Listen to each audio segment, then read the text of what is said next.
ಎಲ್ಲರಿಗೂ ನಮಸ್ಕಾರ. ನಾನು ಡಾಕ್ಟರ್ ಮಹಂತೇಶ್ ಹಿರೇಮಠ್.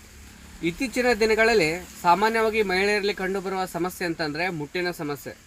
ಅಂದರೆ ಕೆಲವೊಬ್ಬರಿಗೆ ನಿಯಮಿತವಾಗಿ ಬರ್ತದೆ, ಕೆಲವೊಬ್ಬರಿಗೆ ಅನಿಯಮಿತವಾಗಿ ಬರ್ತದೆ. ಅಂತಂದರೆ ಅನಿಯಮಿತವಾಗಿ ಬರ್ತದೆ ಅಂತಂದರೆ 35 ದಿನಗಳಾದ್ರೂ ಪೀರಿಯಡ್ಸ್ ಬರುವುದಿಲ್ಲ. ಇದಕ್ಕೆ ವೈದ್ಯಕೀಯ ಭಾಷೆಯಲ್ಲಿ ಒಲಿಗೋಮೆನೋರಿಯಾ ಅಂತ ಕರೀತಾರೆ. ಅಂದರೆ ಇದು ಯಾಕೆ ಬರುತ್ತದೆ ಅಂಥೇಳಿ ಎಲ್ಲ ಮಹಿಳೆಯರಲ್ಲಿ ಇದೊಂದು ತಲೆ ಓಡ್ತಿರ್ತೈತಿ, ಯಾಕೆ ಬರುತ್ತದೆ ಅಂತಂತಂದು. ಇದಕ್ಕೆ ಹಲವಾರು ಕಾರಣಗಳಂತದೆ. ಅಂದರೆ ಕೆಲವೊಬ್ಬರಿಗೆ ಹಾರ್ಮೋನಲ್ಲಿ ಚೇಂಜಸ್ ಆಗುತ್ತದೆ. ಅಂದರೆ ಈಗ ಎಕ್ಸಾಂಪಲ್ ಅಂತಂದರೆ ಥೈರಾಯ್ಡ್ ಹಾರ್ಮೋನಲ್ಲಿ ಹೈಪೋಥೈರಾಯ್ಡಿಸಮ್ ಆದಾಗ ಈ ಥರ ಕಂಡು ಬರ್ತದೆ. ಮತ್ತು ಕೆಲವೊಬ್ಬರಿಗೆ PCOD ಅಂತಂದರೆ ಪಾಲಿಸಿಸ್ಟಿಕ್ ಓವರಿಯನ್ ಡಿಸೀಸ್. ಹಿಂಗಂದ್ರೇನು ಅಂತೇಳಿ ಕೇಳ್ತೀರಾ. ಹಂಗಂತಂದರೆ ಗರ್ಭಾಶಯ ಒಳಗಡೆ ಅಂಡಕೋಶದ ಮೇಲೆ ನೀರಿನ ಗುಳ್ಳೆ ಥರ ಆಗಿರ್ತದೆ. ಇದಕ್ಕೆ ನಾವು PCOD ಅಂತ ಕರಿತೀವಿ. ಹಾಗೆ ಮತ್ತು ಕೆಲವೊಬ್ಬರು ಊಟದಲ್ಲಿ ಸರಿಯಾಗಿ ಇದು ಮಾಡೋದಿಲ್ಲ. ಅಂದರೆ ಉಪ್ಪು, ಹುಳಿ, ಖಾರ ಜಾಸ್ತಿ ಉಣ್ತಾರೆ. ಮತ್ತು ಹೊರಗಿನ ಜಂಕ್ ಫುಡ್ ಅಂದರೆ ಈಗ ಪಾನಿಪುರಿ ಆಯಿತು, ಕಚೋರಿ, ಅವೆಲ್ಲ ಜಂಕ್ ಫುಡ್ಸ್ ಅವೆಲ್ಲ ತಿನ್ನೋದ್ರಿಂದ ನಮ್ಮ ದೇಹದ ಬೆಳವಣಿಗೆಯಲ್ಲಿ ಬದಲಾವಣೆ ಕಂಡು ಬರ್ತದೆ.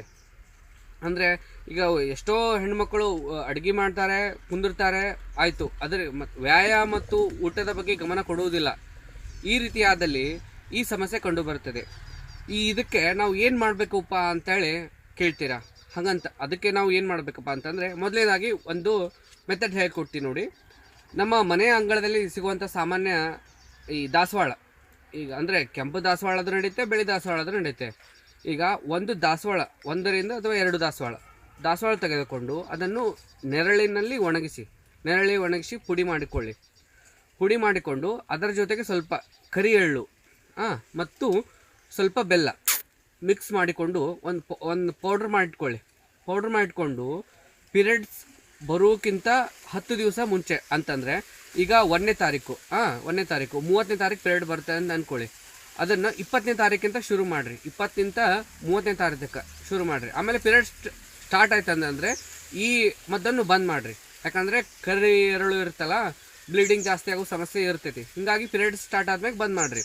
ಆಮೇಲೆ ನೆಕ್ಸ್ಟ್ ಮುಂದಿನ ತಿಂಗಳು ಪೀರಿಯಡ್ ಬರೋಕ್ಕಿಂತ 10 ದಿನದ ಮುಂಚೆ ಇದೇ ರೀತಿಯಾಗಿ ಮಾಡಿರಿ. ಈ ರೀತಿಯಾಗಿ ನೀವು ಮಾಡಿದ್ದಲ್ಲಿ ಪೀರಿಯಡ್ಸು ಕರೆಕ್ಟಾಗಿ ಟೈಮ್ ಟು ಟೈಮ್ ಅಂದರೆ ಮಂತ್ಲಿ ಬರುತ್ತೆ.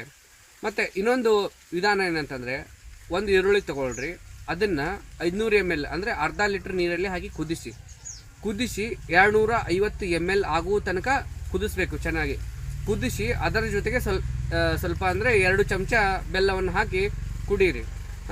ಇದರಿಂದ ಈ ಪೀರಿಯಡಿನ ಸಮಸ್ಯೆ ನಿವಾರಣೆ ಆಗುತ್ತೆ.